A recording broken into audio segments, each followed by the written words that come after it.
கோகுலாஷ்டமியான இன்று உங்கள் இல்லங்களில் கிருஷ்ணனின் பொற்பாதங்கள் தவழட்டும். கிருஷ்ண ஜெயந்தியின் சிறப்பு. தசாவதாரத்தில் ஓர் அவதாரம் கிருஷ்ண அவதாரம். நமக்கு ஈடிணையில்லாத பகவத்கீதையை அருளியவர் கிருஷ்ண பரமாத்மா. அவர் பிறந்த புண்ணிய தினமே கோகுலாஷ்டமி தினமாகும். கிருஷ்ண பகவான் ரோகிணி நட்சத்திரத்தில் அஷ்டமி என்று பிறந்தார். ஆவணி மாதம் ரோகிணி நட்சத்திர நாளில் கோகுலாஷ்டமி வருகிறது. கிருஷ்ணர் அஷ்டமி திதியன்று நள்ளிரவில் பிறந்ததால் என்று அஷ்டமி நள்ளிரவில் வருகிறதோ அன்று கோகுலாஷ்டமி கொண்டாடப்படுகிறது. ரோகிணி நட்சத்திரமும் அஷ்டமியும் சேர்ந்து வந்தால் அது இரட்டிப்பு சந்தோஷத்தை தரும். கோகுலாஷ்டமி வழிபாடு.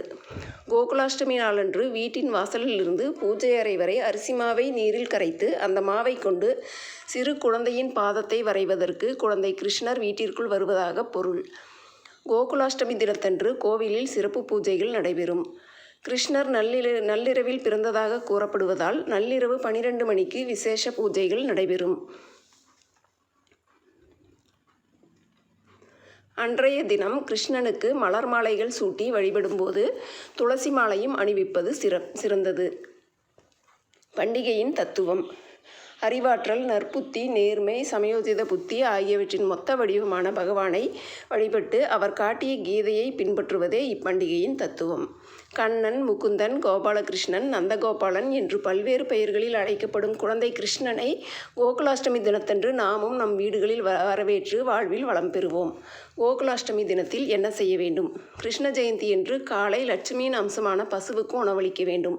பூஜை அறையில் கண்ணன் படம் அல்லது விக்கிரகம் வைத்து அலங்காரம் செய்து இருபுறமும் குத்துவிளக்கேற்றி நடுவே பூஜை பொருட்களான தேங்காய், வெற்றிலைப்பாக்கு, பூ, பழம் வைக்க வேண்டும். குழந்தைகளை கண்ணனாகவும் ராதையாகவும் அலங்கரிக்க வேண்டும். கிருஷ்ணர் குழந்தை பருவத்தில் வெண்ணெய் திருடி உண்டு மகிழ்ந்தார். இதனால் அவருக்கு மிகவும் பிரியமான பால், தயிர், வெண்ணெய், அவல், நாவற்பழம், கொய்யாப்பழம், விழாம்பழம், வாழைப்பழம் போன்ற பழங்கள் மற்றும் வெண்ணெய், சர்க்கரை கலந்த நவநீதம் என்னும் கலவையை நைவேத்தியமாக படைக்க வேண்டும். வெள்ளச்சீடை, உப்பு சீடை, முறுக்கு, லட்டு, மைசூர்பாகு, தேன்குழல், மனோகரம், திருட்டுப்பால், பர்ஃபி போன்றவற்றையும் படைத்து குழந்தைகளுக்கு வழங்க வேண்டும். அன்று காலையிலிருந்து ஸ்ரீமத் பாகவதம், கிருஷ்ணாஷ்டகம், கிருஷ்ணன் கதைகள் படிக்க வேண்டும். துவாதச மந்திரமான ஓம் நமோ பகவதே வாசுதேவாய என்னும் மந்திரத்தை 108 முறை ஜெபித்து மலர்களை அவரது பாதத்திற்கு தூவ வேண்டும். தூப தீபம் காட்ட வேண்டும். பாகவதத்தில் கண்ணனின் பிறப்பை விவரிக்கும் தசமஸ்கந்தம் எனப்படும் 10வது அத்தியாயத்தை ஒருவர் படிக்க குடும்பத்தில் மற்றவர்கள் கேட்க வேண்டும். இதனால் பகவான் ஸ்ரீ கிருஷ்ணரின் ஆசீர்வாதம் நமது இல்லத்திற்கும் உள்ளத்திற்கும் கிடைக்கும். கிராமங்களில் மாலை வேளையில்தான் கிருஷ்ண ஜெயந்தி பூஜை செய்வார்கள். வீட்டில் பூஜையும் நைவேத்தியமும் செய்து முடித்த பிறகு அருகே உள்ள கண்ணன் ஆலயத்துக்கு சென்று இறைவனை வணங்கி அங்கு நடத்தும் உரியடி, வழுக்குமரம் ஏறுதல் ஆகியவற்றை கண்டு மகிழ்வது சிறப்பு. ஆடல், பாடல், கோலாட்ட நிகழ்ச்சிகள், குழந்தைகள் ஆடுவதை பார்க்கும்போது கண்ணன் ஒவ்வொரு கோபியர்களிடமும் ஆனந்த நடனம் ஆடிய தீராத விளையாட்டு பிள்ளையை நினைவுபடுத்தும். கிருஷ்ண ஜெயந்தி பூஜையால் உண்டாகும் பலன்கள். கிருஷ்ண ஜெயந்தி பூஜையில் சிறுவர்கள் கிருஷ்ணரின் கதைகளை சொல்லி வழிபட்டால் கல்வியில் சிறந்து விளங்குவார்கள். மாணவ மாணவிகளுக்கு புத்திசாலித்தனம் கூடும். புரிந்து கொள்ளும் ஆற்றல், திறமை அதிகரிக்கும். கிருஷ்ணர் தலையில் மயிலிறகு கிரீடம் ஏன்? கம்சனின் கொடுமை காரணமாக கிருஷ்ணருடைய பெற்றோர் சிறையில் வாடினர். தங்கத்தொட்டிலில் இட்டு சீராட்டப்பட வேண்டிய குழந்தை மூங்கில் கூடையில் கடத்தப்பட்டு கோகுலத்திற்கு எடுத்து செல்லப்படுகிறான். இதனால் ஆயர்பாடி புழுதியில் விளையாட வேண்டியவன் ஆகிறான். ஆனால் ராஜலட்சணம் பொருந்திய அவனது முகம் பார்ப்போரை எல்லாம் வசீகரித்தது. அவன் புது புது யுக்திகளை கையாண்டு சின்ன சின்ன பிரச்சனைகளுக்கு தீர்வு கண்டான். இதை கண்ட ஆயர்பாடி சிறுவர்கள் கண்ணனை கௌரவிக்க விரும்பினார்கள். உடனே அங்கே சுற்றித் திரிந்த மயிலை பிடித்தார்கள்.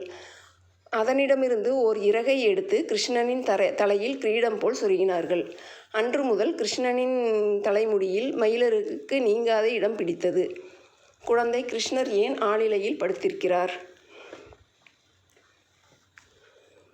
எத்தனை விதமான இலைகள் இருந்தும் கிருஷ்ணர் ஆளிலையில் படுத்திருப்பதற்கு ஒரு காரணம் உண்டு. தாவர வகைகளிலேயே மிகவும் உயர்ந்த இடத்தை பெறுவது ஆலமரம். ஆளிலைக்கு ஓர் விசேஷ சக்தி உண்டு. இது வாடினாலும் கூட நொறுங்கி போவதில்லை. சருகானாலும் கூட மெத்தை மாதிரி இருக்கும். ஓரளவு காய்ந்த ஆளிலையின் மேல் தண்ணீர் தெளித்தால் அது இழந்த பச்சை நிறத்தை பெறும் சக்தி வாய்ந்தது. கண்ணன் வாடாத வதங்காத ஆத்மா என்பதை இதன் மூலம் நிரூபிக்கிறார். மனிதருக்கு ஒரு தத்துவத்தை அளிக்க வேண்டும் என்பதற்காகவே கண்ணன் ஆளிலையில் படுத்திருக்கிறார். பக்தர்களே, நீங்கள் எதற்கும் கவலைப்பட வேண்டாம். என்னைப் போலவே நீங்களும் குழந்தை உள்ளத்துடன் இருந்தால் உலக வாழ்க்கை என்ற அலையால் தாக்கப்பட மாட்டீர்கள். குடும்பம் என்ற சம்சாரக் கடலில் அனுபவிக்கும் இன்ப துன்பங்களை ஒரு விளையாட்டாக எடுத்துக்கொண்டு என்னைப் போல் ஆனந்தமாக இருக்க வேண்டும் என்கிறார். வாழ்க்கையில் வரும் இன்ப துன்பங்களை விளையாட்டாக எடுத்துக்கொண்டு பயணிக்க வேண்டும். எதற்காகவும் கவலைப்பட்டு கொண்டு வருந்துவதில் பயனொன்றும் இல்லை என்று கிருஷ்ணர் கூறுகிறார்.